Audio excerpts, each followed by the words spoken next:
제가 송구영신 예배 때에 받은 약속의 말씀, 송구영신 예배에 참석하신 분들은 다 아시겠습니다만 욥기 8장 7절의 말씀입니다. 내 시작을 미약하였으나 내 나중은 창대하리라. 아멘. 아멘. 그런데 중간에 하나가 더 붙었어요.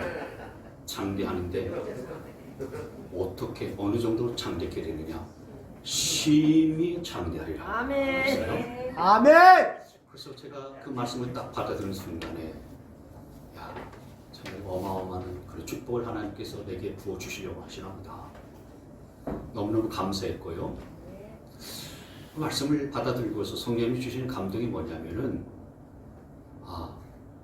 내가 이렇게 심히 창대케 되어지는 복을 받고 내가 우리 성도들을 마음껏 좀 축복을 해야 되겠다. 하나님께서 나로 하여금 창대케 하시겠다는 이 복을 주셨는데 나를 통해서 우리 동행교회 가족 모두가 다 올 2022년에는 심히 창대케 되어지는 복을 받을 수 있도록 마음껏 축복해야 되겠다. 성령님께서 그런 마음의 감동을 주셨어요. 아멘. 예, 뭐 몇몇 사람은 아멘 하시는데 그래서 이게 새해 벽두에 어떤 말씀을 전해야 되나 이렇게 생각을 하고 묵상하다가 이 말씀 생각하면서 그래 우리 성도들을 축복하는 말씀을 전해야 되겠다. 그래서 오늘 이 말씀을 함께 나누게 됐습니다. 여러분 우리가 새해 인사 나누는 것을 즐거워하잖아요. 새해 복 많이 받으세요 이렇게 인사하고 또 복 받는 것도 좋아합니다만 우리 하나님께서도 저와 여러분 가운데 복 주시기를 기뻐하시는 하나님이세요. 근데 그 하나님께서는 어떤 복을 주시기를 원하시냐면 오늘 본문 말씀대로 나를 지키기를 원하시고 또 은혜 베푸시기를 원하시고 평화 주시기를 원하시는 그런 하나님이세요. 아멘. 아멘. 그래서 오늘 본문에 보시면은 하나님께서 아론과 그의 아들들에게 그랬는데 아론은 제사장이었어요. 그리고 그 아들들도 제사장이에요. 그래서 제사장들에게 이런 복을 가지고서 이스라엘 자손들에게 축복하라 이렇게 명하셨어요. 왜냐하면 복을 주실 수 있는 분은 하나님 한 분뿐이시기 때문에 그래요. 복의 근원은 사람이 아니죠. 사람은 복의 근원이 될 수가 없어요. 사람인 제사장은 그저 복을 빌어줄 뿐이고요. 그리고 제사장이 복을 빌어주면 그 제사장을 통해서 하나님이 복을 주시는 거예요. 아멘. 그러면 우리가 어떻게 언뜻 생각하기에 제사장을 거치지 말고 그 하나님께서 다이렉트로 복을 주시면 더 좋으실 텐데 왜 굳이 제사장을 통해서 복을 주시려고 그러시나? 그건요, 제사장이 하나님의 이름으로 축복을 하지 않았는데도 복이 임하게 되면 그 복이 하나님으로부터 온 복인 줄 잘 모르기 때문에 그런 거예요. 그 복이 어디로부터 나왔는지 모르는 거예요. 그래서 하나님이 주신 복인 줄 잘 모르기 때문에 제사장이 하나님의 이름으로 축복할 때에 비로소 하나님이 복을 주시는 거예요. 아멘. 그래서 제사장이 하나님의 이름으로 축복하게 되어지면은 하나님께서는 모든 이스라엘 자손들에게 복을 주시겠다라고 하신 겁니다. 그래서 하나님께서는 모든 복은 다 하나님께로부터 내려오는 것이다. 이걸 알게 하고 그리고 우리로 하여금 하나님께 영광을 돌릴 수 있도록 하기 위해서 먼저 하나님의 이름으로 축복할 것을 그렇게 말씀을 하신 겁니다. 그래서 오늘 새해 첫 주일에 이런 축복에 대해서 함께 생각해보고 나눠보려고 하는데 우리가 기억해야 될 세 가지가 있어요. 첫째로 우리가 기억할 것은 하나님은 세우신 질서를 통해서 복을 주시기를 원하신다라는 거예요. 여러분 하나님은 무질서하신 하나님이 아니세요. 하나님은 질서의 하나님이세요. 그래서 예배 가운데서도요 하나님은 질서 있게 예배드리기를 원하세요. 아멘. 그러니까 예배 시간 때 혼잡스럽게 하면 안 돼요. 우리가 드리는 예배는 하나님께서 받으시는 예배이기 때문에 질서의 하나님이시기 때문에 하나님께서 우리 예배를 다 보고 계셔요.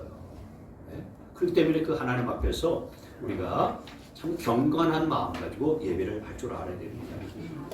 이 질서의 하나님이시기 때문에 하나님이 이스라엘 백성들이 모였을 때에는 그 이스라엘 백성들의 영적인 지도자로 제사장을 세우셨잖아요. 그래서 그 제사장을 통해서 이스라엘 자손들과 백성들에게 복 주시기를 원하신 거예요. 그래서 이스라엘 당시의 제사장은 아론이었는데 이 제사장 아론을 통해서 하나님은 아론이 이스라엘 자손 축복하면 내가 그 백성들에게 복을 주시겠다라고 말씀하신 겁니다. 자, 그러면 이스라엘 백성들이 전체가 모였을 때는 민족의 지도자인 아론이 그 백성들을 축복하였는데 그러면 가정에서는 어떻게 될까요? 가정에서는 하나님이 세우신 권위가 누구냐면은 가장이 질서예요. 가장이 가정의 머리라고요. 그러니까 하나님은 가정에서는 가장을 통해서 남편을 통해서 아버지를 통해서 자녀들에게 그리고 가족들에게 복을 주시기를 원하세요. 그게 하나님께서 세우신 질서예요. 네. 그래서 성경을 보면은 믿음의 가장, 믿음의 아버지가 자녀들에게 축복을 해주는 장면들이 많이 등장해요. 그리고 일터에서는 주인의 축복을 통해서 종들이 복을 받는 그런 장면들이 많아요. 오늘날로 말하면은 회사의 사장님이 신실한 믿음의 사람이라서 그 사장님이 직원들을 축복하면 그 사장님이 빈 그 축복으로 인하여서 하나님이 직원들에게 복을 주시는 거예요. 그래서 하나님께서는 교회 안에서도 가정에서도 그리고 직장 안에서도 이렇게 질서를 세워놓고 그 공동체의 지도자들을 통해서 공동체의 리더를 통해서 복을 주시기를 원하셨어요. 그렇기 때문에 중요한 것은 그 공동체의 지도자가 정말 중요한 거예요. 그러니까 교회 목회자가 중요한 거고요. 가정의 가장, 남편, 아버지가 중요한 거예요. 직장과 일터에서는요, 사장, 회장님이 중요한 거예요. 근데 혹 그 지도자가 좀 부족해 보인다 할지라도 하나님께서는 그 지도자들을 세우신 질서의 권위이기 때문에 그를 통해서 복을 주세요.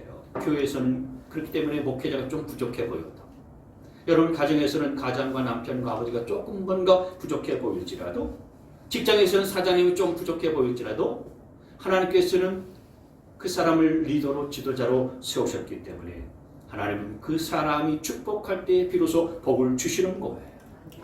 아멘. 질서의 하나님이시기 때문에 그런 것입니다. 아멘. 구약 사무엘상 말씀을 보게 되어지면은 엘리라고 하는 대제사장이 나와요. 근데 이 엘리 대제사장은 영적으로 말하면 별로 깨어있지 못한 그런 대제사장이었어요. 영적으로 뭔가 조금 부족한 것들이 많이 있는 그런 대제사장이었어요. 그러니까 신앙이 별로 좋지 않은 그런 목사님이었다 그 얘기예요. 쉽게 말씀드리면. 근데 별로 신앙이 좋지 않은 그런 목사님인데 여러분 우리가 생각하기에 좀 믿음이 좀 부족하고 신앙이 좀 뭔가 다른 목사님보다 부족하고 능력도 없어 보이는 그런 목사님들이 기도하고 축복하면 왠지 별 효과가 없을 것 같이 그렇게 생각이 들지 않아요? 네? 할렐루야는 정말 그렇다는 얘기인가요? 뭔가 좀 훌륭한 목사님이나 훌륭하고 능력이 많으신 이름이 널리 알려지신 목사님이 축복을 하고 기도를 하게 되면은 효과가 나타날 것 같고 그렇지 않은 목사님들이 축복하면 별로 효과가 나타나지 않을 것 같이 우리가 생각하잖아요. 근데 그렇지 않다는 거예요. 그래서 이 엘리 제사장이 정말 별로 능력이 대단하지 않고 좀 부족한 그런 제사장임에도 불구하고 3일상 1장 말씀에 보면은 한나가 아이를 낳지 못해서 아기를 달라고 하나님 앞에 눈물로 기도하잖아요. 그 모습을 이 엘리 대제사장이 봤어요. 보고 난 다음에 하나님의 이름으로 복을 빌어줘요. 복을 빌어주는 내용이 3일상 1장 17절에 나오는데요. 열어주세요.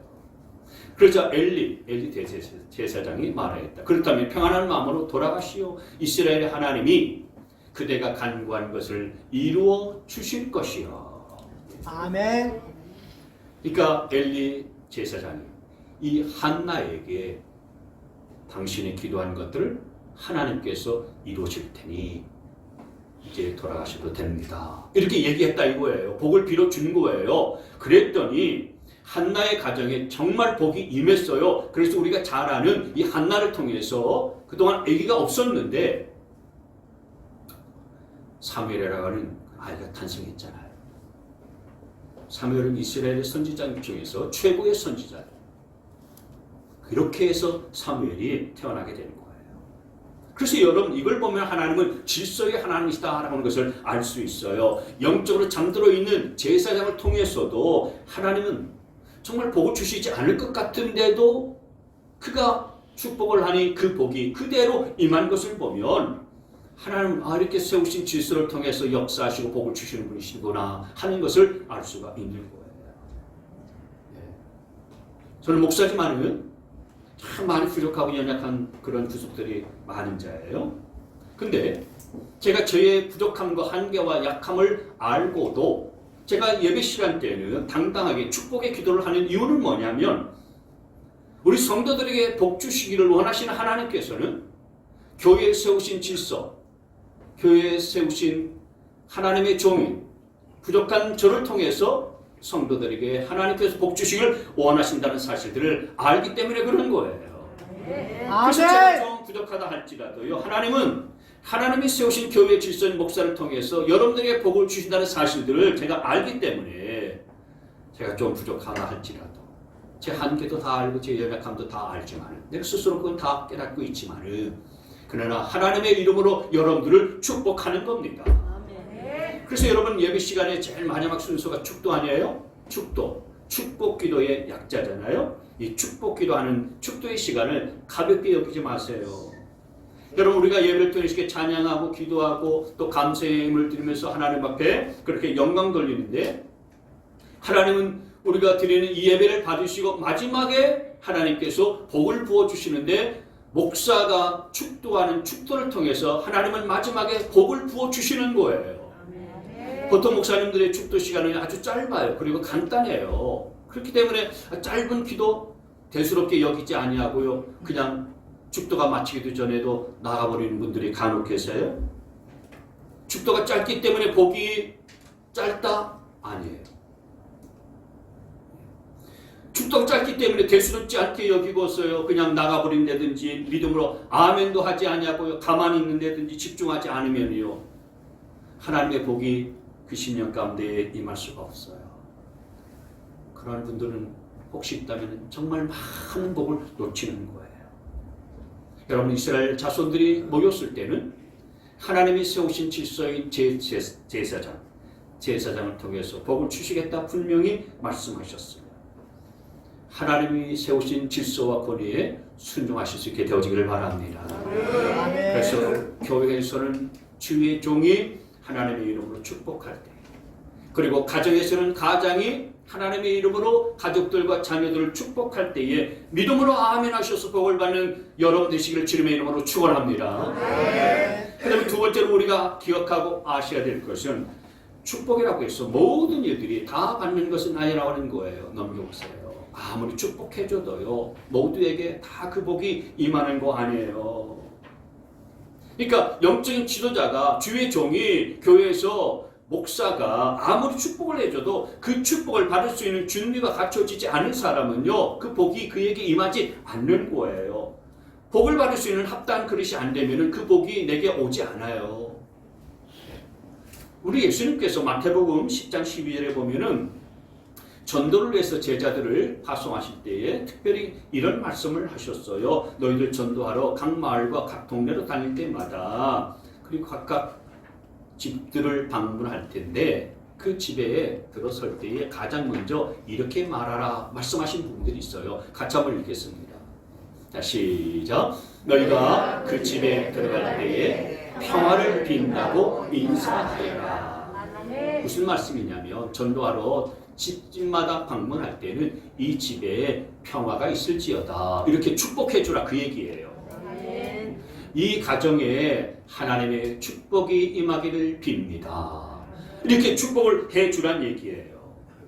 자, 그런데 그 다음 13절 말씀을 보시면은 자, 시작. 그래서 그 집이 평화를 누리기에 알맞으면 너희가 비는 평화가 그 집에 있게 하고 알맞지 않으면 그 평화가 너희에게 되돌아오게 하여라.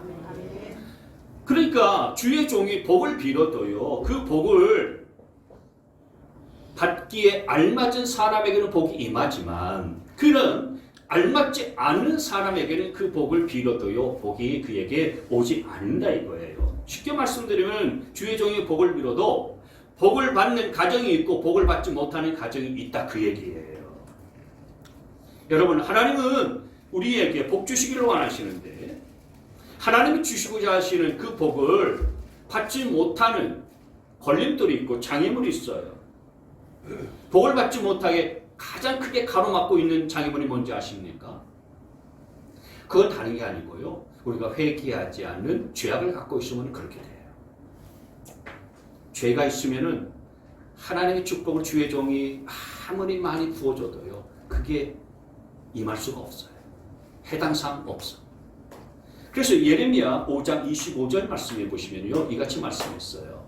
바로 너희의 모든 죄악이 이런 것들을 누리지 못하게 하였고 너희의 온갖 범죄가 그 좋은 것들을 가로막아 너희에게 이르지 못하게 하였다.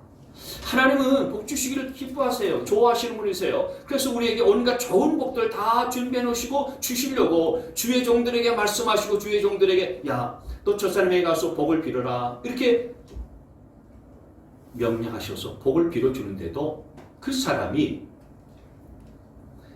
겉으로 드러난 죄를 짓든지 안에는 드러나지 않은 마음속에 죄가 있든지 모든 죄악이 그런 좋은 것들을 누리지 못하게 가로막고 있다 이거예요. 회개하지 않는 죄악들이 내게 있으면 하나님께서 주시는 온갖 좋은 축복들을 내가 누릴 수가 없는 거지요. 그렇기 때문에 주의 종들은 백성들에게 있어서 뻔히 보이는 죄악이 있을 때는 축복부터 먼저 해서는 안 돼요. 먼저 죄를 회개하고 난 이후에 축복을 빌어줘야 돼요. 근데 이제 주의 종들 가운데는 그 백성들의 죄가 뻔히 보임에도 불구하고 항상 듣기 좋은 말만 하고 축복만 하는 그런 분들이 없지 않아 있어요. 근데 그런 사람들을 뭐라고 성경은 말했냐면은 거짓 선지자라고 말했어요. 이런 거짓 선지자들의 죄악에 대해서 예레미야 6장 24절 말씀에 보면 이같이 말씀하셨어요. 백성이 상처를 입어 앓고 있을 때에 괜찮다 괜찮다고 말하지만 괜찮기는 어디가 괜찮으냐. 그러니까 거짓 선지자들은 지금 백성들이 죄가 너무나도 크고 깊어서 하나님의 징벌을 당하고 있고 지금 이 나라가 멸망하게 되어진 이 상황에도 불구하고 백성들을 향해서는 괜찮다 괜찮다 잘하고 있다 평안하다 문제없어 이렇게만 외치고 있다 이거예요. 그러니까 이건 주의 종이라고 할지라도 거짓된 종인 거죠. 이게 거짓 선지자예요. 그러니까 이렇게 거짓 선지자들이 괜찮다라고 이렇게 외칠 때에 참 선지자가 있었는데 그게 예레미야였어요. 예레미야는 백성들의 죄악을 신랄하게 지적을 했어요. 그러면서 회개를 촉구했어요. 그러다가 사람들에게 붙들려 가지고요, 옳은 말을 하고 회개하라고 죄악들을 뉘우치라고 그렇게 외치니까요, 사람들이 듣기 싫으니까 잡아다가 감옥에 가둬버렸어요. 그래서 감옥에 있어도 하나님의 말씀을 외치고 예언했었던 사람이 예레미야 선지자였었거든요. 그게 진짜 선지자의 모습이 바로 예레미야에게서 우리가 볼 수 있는 거죠. 무슨 얘기를 제가 하고 있냐면은 죄가 뻔히 보일 때는 축복을 바랄 것이 아니라 내 안에 있는 죄부터 회개할 수 있어야 된다 그 얘기예요. 그렇기 때문에 여러분 우리가 잊지 말아야 될 것은 축복을 해준다고 해서 모두가 다 복을 받는 건 아닌 겁니다. 축복을 가로막고 있는 죄를 정리하고 죄를 처단하고 처리하지 아니하면은 축복을 받을 수가 없어요. 그래서 저는 새해 여러분 가운데 하나님이 복 주시기를 원하시고 하나님이 여러분의 길들을 열어주시기를 원하시는데 그 하나님의 축복과 하나님의 은혜를 받을 수 있는 길들을 가로막는 죄를 회개하면서 이 한 해를 시작할 수 있게 되어지기를 바랍니다. 그래야 하나님의 복이 여러분 가운데에 주의 종이 제가 여러분을 축복할 때 그 복이 여러분 가운데 임하는 거예요. 저는 여러분의 인생이 제가 받은 약속의 말씀처럼 올해 심히 참되게 되어지기를 축복합니다. 근데 아멘. 그 축복을 가로막고 있는 것이 뭐예요? 죄라 이거예요. 보이지 않는 죄, 드러난 죄, 남이 알지 못하는 죄. 이 죄가 주의 종을 통해서 여러분 가운데 축복할 때 그 축복이 임하지 못하게 만드는 걸림돌이 되는 거예요. 장벽이 되고 마는 거예요. 또 하나, 우리가 축복을 받을 수 있는 믿음이 준비되어지지 아니하면 아무리 주의 종이 축복을 빈다 할지라도 그 축복이 내 것이 될 수가 없어요. 여러분, 방금 말씀드린 엘리 대제사장이 한나를 축복했을 때 그 한나가 복을 받고 아이를 낳을 수 있었던 비결은 무엇이었느냐? 그건 한나에게 믿음이 준비되어져 있었기 때문에 그래요. 그래서 엘리 대제사장이 한나에게 이제 그만해도 되니 이제 돌아가도 좋다. 하나님께서 네가 구한 것을 이제 허락해 주실 거야. 이렇게 얘기하잖아요. 그 말을 딱 듣고서 한나는 어떻게 했냐? 집으로 돌아가서 이 엘리 제사장이 한 말을 믿음으로 축복으로 받아들였어요. 그리고 엘리 제사장이 축복한 그 말이 끝나기가 무섭게 집으로 돌아가서는 다시는 아이 문제 때문에, 자식 문제 때문에 얼굴에 슬픈 기색을 하지 않았다고 성경은 말씀하고 있어요. 사무엘상 1장 말씀에 한번 열어주세요. 한나가 대답하였다. 제사장님이 종을 좋게 보아주시기 바랍니다. 한나는 그 길로 가서 음식을 먹었다. 그리고 다시는 얼굴에 슬픈 기색을 띠지 않았다. 이게 한나의 믿음이었어요. 그러니까 한나는 내가 이제 하나님 앞에 기도했고 또 엘리 제사장이 하나님의 이름으로 내게 축복하고 응답이 내게 임할 것이라고 말씀하셨으니 나는 이제 기다리면 돼. 이런 믿음이 한나에게 있었다 이거예요. 그래서 그 믿음을 하나님께서 보시고서 한나에게 이제 아이를 임신하게 하셨고 그리고 위대한 그 선지자인 사무엘을 태어나게 하신 거예요. 여러분, 제가 예배 때마다 여러분에게 하는 축복이 여러분의 삶 가운데 진정한 복으로 임하게 되어지려면 첫째는 죄를 회개하는 회개가 필요하고 그리고 두 번째는 여러분의 믿음이 필요해요. 믿음이 필요합니다. 그러니까 저만 믿음으로 축복하면 안 되고요. 여러분도 목사가 축복할 때 여러분도 그것을 믿음으로 받아들이고 아멘 하면서 받아들일 수 있는 믿음이 준비되어 있어야 되는 거예요. 아, 목사님이 축복할 때 그것이 내 삶의 현장 속에서 이루어질 것을 믿음으로 내가 받아들이며 믿음으로 내가 준비되어 됐을 때 그 축복이 고스란히 여러분의 삶 가운데에 임한다는 사실들을 믿으시길 바랍니다. 그래서 데살로니가전서 2장 13절 말씀에 보면 이런 말씀이 있어요. 우리가 하나님께 끊임없이 감사하는 것은 여러분이 우리에게 하나님의 말씀을 받을 때에 사람의 말로 받지 아니하고 실제 그대로 하나님의 말씀으로 받아들였기 때문입니다. 그러니까 목사인 제가 여러분들 축복할 때 그냥 목사님이 그냥 하는 말씀이지 이렇게 그냥 지나치지 아니하고 목사님을 통해서 하나님이 내게 축복하시는 말씀이니 내가 믿음으로 받자. 이렇게 하나님께서 내게 들려주시는 말씀으로 내가 믿고 받아들이게 되어지면 그게 여러분의 축복이 된다 그 얘기예요.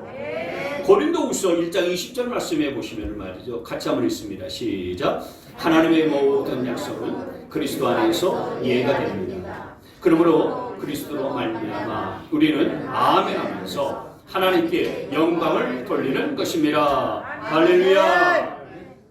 그러니까 여러분도 목사님이 축복하고 목사님이 선포하면은요 아멘 하면서 받아들여서 여러분의 축복의 삶을 누릴 수 있게 되어지기를 바랍니다. 오늘 주보에도 제가 써놨습니다만은 여러분 예배 때에 텐션을 높여야 돼요. 분위기를 높여야 됩니다. 올해는 그냥 가만히 목사가 설교하고 아멘 하라고 하지 않아도요. 막 이곳저곳에서 아멘이 터지게 되어지면은요. 네? 아멘 하면서 우리가 하나님께 영광 돌리고요. 그 축복이 정말 여러분의 축복이 되리라 믿으시길 바랍니다. 아멘. 그러니까 올해는 입을 꾹 다물지 말고 아멘 하셔서 축복을 차지할 수 있는 축복의 주인공 되세요. 제가 받은 말씀처럼 여러분 올 한 해가 심히 참되게 되어지길 축복합니다. 아멘. 정말 믿습니까? 여러분, 그러니까 마음에 의심하지 말고, 목사님이 저렇게 말씀하시는 것은 하나님께서 목사님을 통해서 내게 복 주시려고 하시는 것이다. 아멘. 이렇게 믿음으로 받아들이고 그 말씀대로 내가 살면 하나님의 복이 여러분의 삶 가운데 임하는 거예요. 아멘. 그래서 하나님이 주시는 복을 가장 크게 가로막고 있는 죄악을 먼저 회개하고, 그리고 믿음을 잘 준비하여서 축복받기에 합당한 그릇들이 다 되시길 주의 이름으로 축원합니다. 세 번째로 우리가 기억할 것은 우리가 적극적으로 축복을 할 줄 알아야 된다는 거예요. 여러분, 저와 여러분은 축복의 통로로 부르심을 받은 자들이에요. 여러분, 저와 여러분이 지난 성탄절 VIP 초청잔치, 그리고 그 마지막 주에 제가 복음을 증거하고 예수님을 나의 구주와 나의 주님으로 내가 모셔드리면서 영접했잖아요. 그래서 하나님의 자녀가 다 됐어요. 하나님께서 우리를 구원해 주셨고 영원한 생명을 주셨어요. 그래서 우리는 언제 죽을지라도요, 천국 가는 복된 인생이 되었어요. 그럼 여러분, 하나님께서 나를 구원해 주시고 내게 영생을 주시고 천국 갈 수 있는 하나님의 자녀가 되게 해주신 이유는 뭐겠습니까? 나로 하여금 먼저 내 집안에서 가장 예수를 먼저 믿게 하시고, 그리고 나를 구원해 주신 하나님의 뜻이 무엇이냐 이거예요. 그것은 나만 혼자 구원의 은혜를 누리고 복받고 살라고 하는 것이 아니라 나를 통해서 내 가족과 내 집안 식구들, 그리고 내 이웃들, 그리고 나를 통해서 나를 축복의 통로로 삼아서 온 세상이 그 복이 흘러갈 수 있도록 하기 위해서 먼저 나를 건지시고 구원하셔서 하나님의 자녀 삼으신 줄 믿으시기를 바랍니다. 아멘.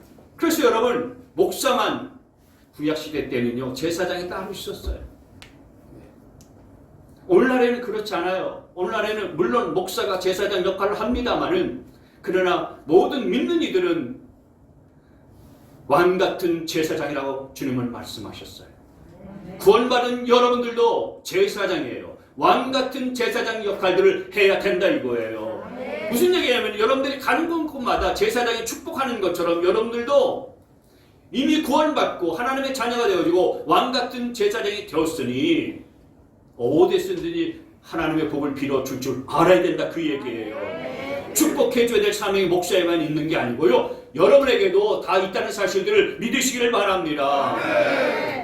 그래서 여러분 옆에 사람들에게도 그냥 하늘로 많이 받으세요, 습관적으로 하는 말이 아니라 내가 복을 빌어주면은 이분이 정말 나를 통해서 하늘의 복을 받게 될 것이라는 믿음 가지고 그렇게 선포를 할 줄 알아야 되는 겁니다. 그런 의미에서 옆 사람에게 하늘복 많이 받으세요, 새해 하늘복 많이 받으세요, 다시 한번 축복을 빌어주시기 바랍니다. 새 하늘복 많이 받으세요. 여러분, 그렇습니다. 우리가 이렇게 축복할 수 있는 특권과 사명이 있다는 사실들을 기억하시길 바라요. 여러분 모두에게 그런 축복의 특권이 있어요. 축복할 수 있는 특권과 사명이 주어져 있다고요. 나는 뭐 이제 예수 믿은 지 며칠 되지도 않는데, 나 이제 뭐 이제 집사고, 난 집사가 아니고 그냥 성도일 뿐인데 내가 무슨 다른 사람을 축복할 수 있는 특권이 있고 사명이 있나? 아닙니다. 분명히 말씀하셨어요. 너는 왕같은 제사장이요. 이건 목사에 말씀하신 게 아니고요, 예수님을 영접하고 구원받은 하나님의 자녀에게 하신 말씀이에요. 너는 다른 사람을 축복할 수 있는 특권이 있다, 권한이 있고 사명이 있어. 그러니 옆에 있는 성도들 축복하고, 내 집에 돌아가서는 가정의 자녀들과 가족들에게 축복하고, 집안 식구들에게도 예수 안 믿을지언정 복을 빌어주어라. 이웃 사람들에게 축복을 해주어라. 여러분, 그래서 다윗은 왕이었잖아요. 다윗은 왕이었는데 이스라엘 백성들 앞에서 하나님 앞에 번제와 화목제를 드리고서요, 예배를 드리고 난 다음에 이스라엘 백성들을 축복했어요. 사무엘하 6장 18절 말씀을 보면 이렇게 말씀을 했는데요. 다윗은 번제와 화목제를 드리고 나서 만군의 주님의 이름으로 백성에게 복을 빌어 주었다고 했어요. 다윗은 왕인데도 예배를 드리고 난 다음에 뭘 했냐? 그 다음에 백성들에게 복을 빌어 주었어요. 백성들을 복을 빌어 주었다. 쉽게 말씀드리면은 오늘처럼 이렇게 예배를 드리고서 하나님의 은혜를 듬뿍 받고 난 다음에 그 다음에 혼자 잘 먹고 잘 산 게 아니고 백성들을 마음껏 축복해 주었다 이거예요. 그래도 백성들을 축복하고 난 다음에 집에 돌아가서는 어떻게 했을까요? 넘겨보세요. 다윗이 자기 집안 식구들에게 복을 빌어 주려고 궁전으로 돌아갔다 그랬어요. 집에 가서는 자기 가족들에게 축복해 줬다 그 얘기예요. 여러분들도 다윗처럼 할 수 있게 되어지기를 바랍니다. 하나님 앞에 제사를 드리고 이렇게 예배를 드려서 예배를 통해서 여러분들이 은혜를 많이 받았으면은 이제 집에 가서는 여러분의 가족과 여러분의 자녀들에게 축복을 빌어줄 수 있는 자들이 되어지기를 주의 이름으로 축원합니다. 얼마나 아름답고 멋있고 얼마나 참 영광스러운 그런 모습입니까? 내가 교회 와서는 하나님 앞에 넘치는 은혜를 받아서 내가 다른 사람을 축복할 수 있는 사람이 되고 그래서 나아가서는 내가 다른 사람을 축복한다. 받는 것만 좋아하지 말고 축복해 줄 수 있게 되어지기를 바랍니다. 그래서 집에서 가장이신 분들은요, 남편들, 아버지이신 분들은 가정에 가셔서 반드시 가족과 자녀들을 축복해 주셔야 됩니다. 아내가 볼 때는요, 좀 부족해 보일 수 있어요. 뭐 돈도 제대로 못 벌어오면서 뭔 소리 하는 거야 지금. 너나 잘해라 이러지 말고, 제가 좀 아까 말씀드렸잖아요. 하나님 질서의 하나님이기 때문에 가정의 머리는 가장을 세우시고 남편과 아버지를 집안의 가장으로 세우신 거예요. 그래서 남편은 또 그런 영적 제사장으로서의 축복을 가족들과 아내와 자식들에게 해줘야 돼요. 그러니까 남편이 좀 믿음이 부족해 보여도 남편이 축복하면 아내는 아멘 하면서 받아들이고요. 자녀들도 아멘 하면서 순종하면서 받아들여야 돼요. 아내가 나보다 믿음이 더 좋아. 그런데 하나님이 세우신 가정의 질서는 남편이에요. 아버지 가정이에요.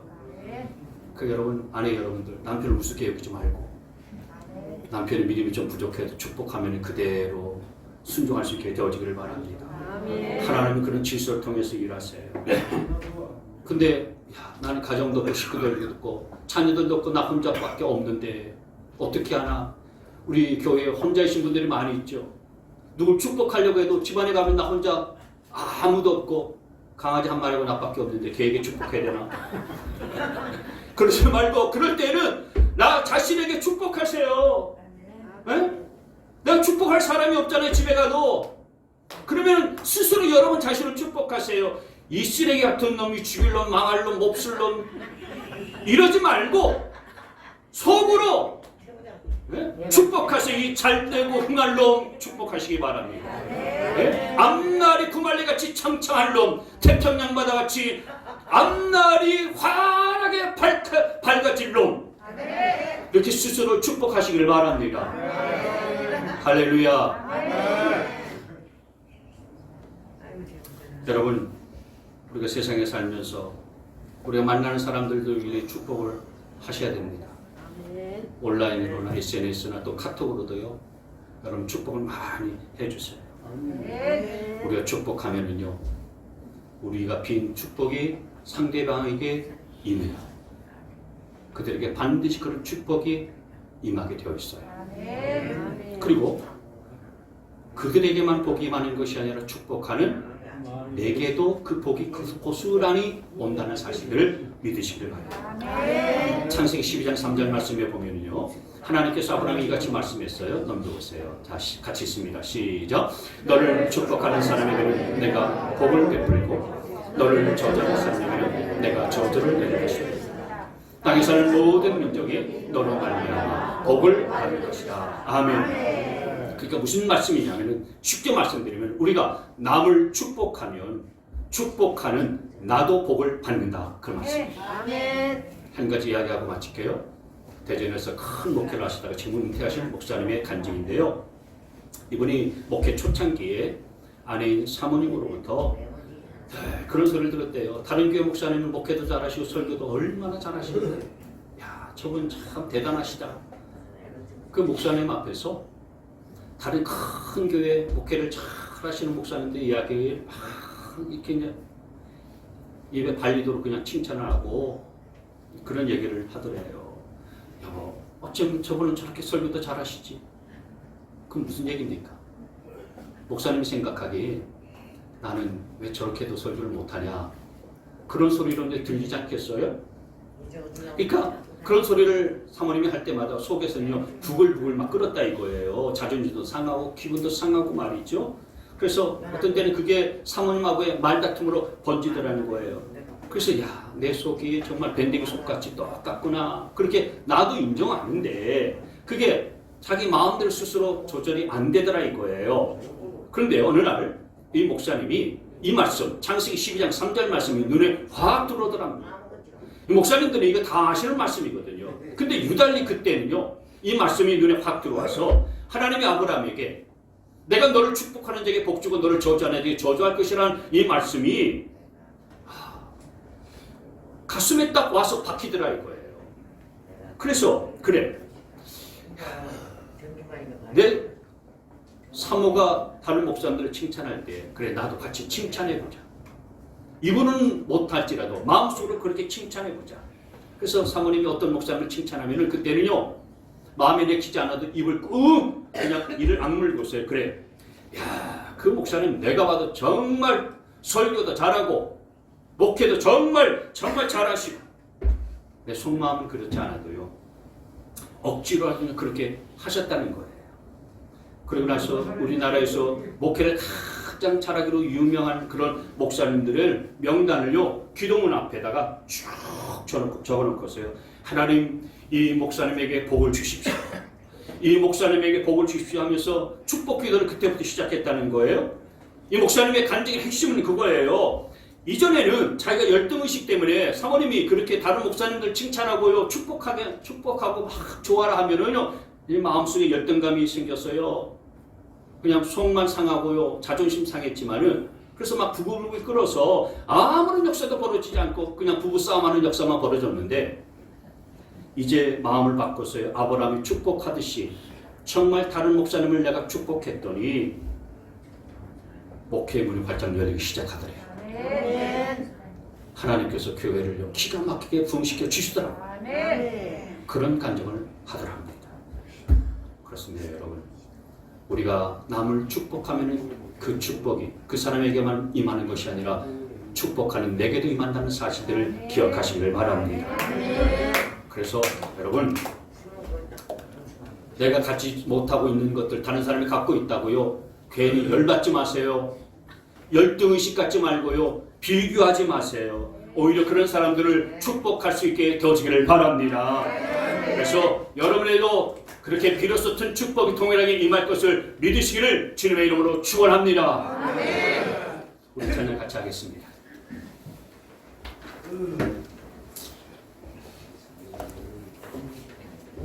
같이 한번 따라서 합시다. 축복을 빌어주고 축복받자. 시작. 축복을 빌어주고 축복을 받자. 올해는 그렇게 여러분들이 다 축복의 통로로 쓰임받게 되어지길 바랍니다. 내가 남을 축복하면 그 사람도 복받지만은 그러나 하나님께서는 내게도 복을 주신다는 사실들을 기억하시길 바랍니다. 축복을 빌어주고 축복받자. 시작. 축복을 빌어주고 축복받자. 주 예수 그리스도의 구원의 은혜와 하나님 아버지의 무궁무진하신 사랑과 성령의 내주 교통하심의 역사가 축복을 빌 때 그 축복이 상대방에게 임하는 것뿐만 아니라 우리 자신에게도 복으로 임한다는 사실들을 기억하면서 축복을 빌어주고 또 축복된 인생으로 살아가길 원하는 우리 모든 성도들 머리 위에와 저들의 가정과 자녀들과 일터와 일평생 자손 만대 위에 지금부터 영원토록 함께 하시기를 간절히 축원하옵나이다.